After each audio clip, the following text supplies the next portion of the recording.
အားလုံးပဲမင်္ဂလာပါကျွန်တော်ကတော့ဘီယွန်စစ်တောင်းကခီတောင်ပါဒီနေ့မှာတော့မင်္ဂလာပါရေပါမင်္ဂလာရေပေါ်နာမည်လေးနဲ့မိတ်ဆက်ပေးပါဦးရဲဘော်ကောင်းကြီးပါရေပေါ်ကောင်းကြီးရဲဘော်ဆိုင်လေးပါရေပေါ်ဆိုင်လေးကျွန်တော်နာမည်ရဲဘော်ဆွဲပါရေပေါ်ကောင်းကြီးအနေနဲ့ပေါ့နော်တိုက်ပွဲရှိတဲ့အချိန်နဲ့တိုက်ပွဲမရှိတဲ့အချိန်စိတ်ထဲမှာဘယ်လိုခံစားချက်ကွာခြားလဲခံစားချက်ကဘယ်လိုကွာခြားလဲဆိုတော့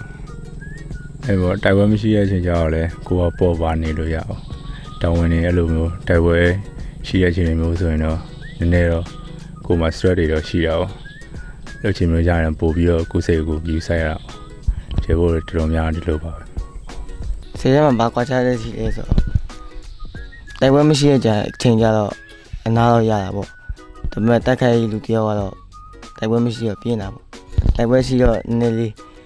ဟိုပြင်းချိန်မရှိဘူးတဲ့မလားသူမကလည်းလွမ်းချိန်မရှိဘူးတိုက်ပွဲရှိတော့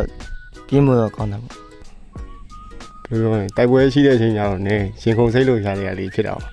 တိုက်ပွဲမရှိတဲ့အချိန်ကျတော့ပြင်းဖို့ကောင်းတော့တိုက်ပွဲထဲမှာအမှတ်တရတစ်ခုခုရှိတာအမှတ်တရတစ်ခုခုလောက်ပြောပြပါလားတိုက်ပွဲအတွေ့အကြုံနေတဲ့အမှတ်တရဆိုရင်တော့တိတ်မြင်မှစားတော့မရှိပါဘူးရှိတာတော့အဲ့လိုဒီကျွန်တော်မျက်လုံးတန်ရောက်သွားတဲ့ချိန်ပေါ့အဲ့ချိန်မှာတော့လောကကိုပြန်ပြီးတော့ survive မလုပ်နိုင်တော့ဘူးထင်တာပါကိုဒီမှာသွားတော့ပြီးငါဒီမှာကြာပြီဆိုအဲ့လိုမျိုးပြန်ပြီးဝိုင်းပြစ်ခံရတဲ့အချိန်မှာအဲ့ချိန်တွေမှာတော့အလုံးအရန်ကိုစိတ်ကစိုးထိတ်နေအောင်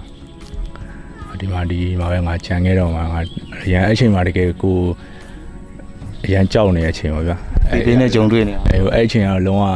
ပြန်စဉ်းစားမိနေတဲ့အချိန်ဆိုတော့မြင်နေပြန်မှတ်မိတဲ့အချိန်တစ်ချိန်ကတော့အဲ့လိုမျက်လုံးအဲ့လိုကြီးကွဲဆင်သွားပြီးတော့မျက်လုံးတစ်ဖက်လုံးဝမမြင်ရတော့အချိန်ပေါ့အချိန်တွေမျိုးမှာတော်တော်ကြီးကိုအဲ့ဒီခိုက်တန်တော်တော်ခက်ခဲတဲ့အချိန်ပေါ့နော်ကဲပါအခုတော့အကောင်းဆုံးဖြတ်ကျော်နိုင်ခဲ့ပြီဟုတ်ကဲ့လွဲလေးတော့မဟုတ်ဘူးရည်စရာလေးပေါ့မမရရမဲရီကိုတနင်းတဲ့ဟာမမရပဲသူကလည်းဒီရန်သူဘက်ကဒီမြောင်းနေမှာဒီလိုမောက်ကြကဲအိုင်းမောက်ကြမောင်ကြီးမဲရဲဆိုတော့ကိုကလည်းသူ့မမြင်ဘူးအဲ့ဒါကိုခလုတ်တိုက်ပြီးကိုကပါမြောင်းနေပြုတ်ကြတာမမရပဲပြန်တွေးရင်တော့ရည်စရာလေးပေါ့မြောင်းကလည်းကိုရက်ကြော်နေတော့မနေ့ပြန်တက်ခဲ့ရတယ်ခဲတာတွေကတော့အမှုကိုဘက်ကပြစ်တဲ့ဥစ္စာတွေဟိုရန်သူဘက်ကပြစ်တဲ့ထင်ပြီးတော့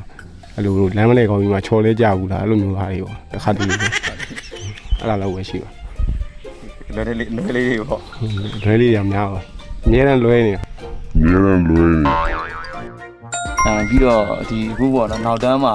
စိုက်ပွဲမရှိတဲ့အချိန်ဆိုဘယ်လိုဖတ်ထိတ်တွေလုပ်ကြလဲဖတ်ထိတ်ရတော့ဒီမှာတော်တော်မရှိတဲ့အချိန်တွေဆိုရင်တော့ပြန်နားတဲ့အချိန်တွေဆိုရင်တော့ကိုယ်အလှည့်ပါကိုတောင်းဝင်ထမင်းချက်ပါစပိုကြားတဲ့အချိန်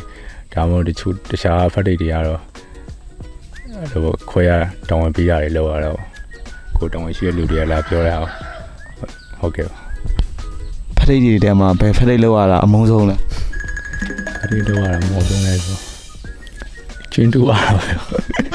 တူရတာတကယ်တော့ပြင်ပန်းနဲ့တူရတာအများနဲ့တူးနေရတယ်ဆိုရင်အဆင်ပြေတယ်ဗျာလက်တွေပါတွေကပုံမှန်ပဲဒါပေမဲ့တစ်ခါလေးကြာမှပြန်တူးရခါကျရင်လက်တွေအဲ့လိုပြန်တူးရတဲ့အချိန်တွေကြရင်တော့စိတ်ညစ်တယ်တူးချင်လက်ကပေါက်ပြဲတာရပါပြန်ဖြစ်တာပါခရိုချင်းမတူးချင်ဘူးခရိုချင်းမတူးချင်ဘူးโอเคပါညီလေးကျေးဇူးပါโอเคပါကျေးဇူးတင်ပါမလို့ရှင်ဆုံးဖတ်သေးရတော့ကတုတ်ချင်းပေါ့ကျင်းသူကတော့မလို့ရှင်ဆုံးဖတ်သေးပေါ့အခုကတော့ဘာကြီးလောက်ရလဲဆိုတော့ဘာမှတော့တိတ်ထွေးသူလောက်စရာတော့မရှိဘူးပေါ့မိုးတင်းဆိုတော့ကာလာပြူပါလောက်ပဲနောက်ပြီးတဲထက်တာလို့ပါအဲ့ဒါမျိုးကတော့လောက်ရတာပေါ့ကျန်တဲ့အများကြီးတော့လောက်စရာမလိုမိုးတင်းကတော့ကတုတ်ချင်းမတူပါဘူးပေါ့ဒါပဲကျေးဇူးပါနောက်တန်းမှာဖတ်တိတ်တော့ကြီးခိတ်ဆောင်တယ်ထမင်းချက်တယ်ကင်းဆောင်တယ်ဒါဟောဖတ်တိတ်ကတော့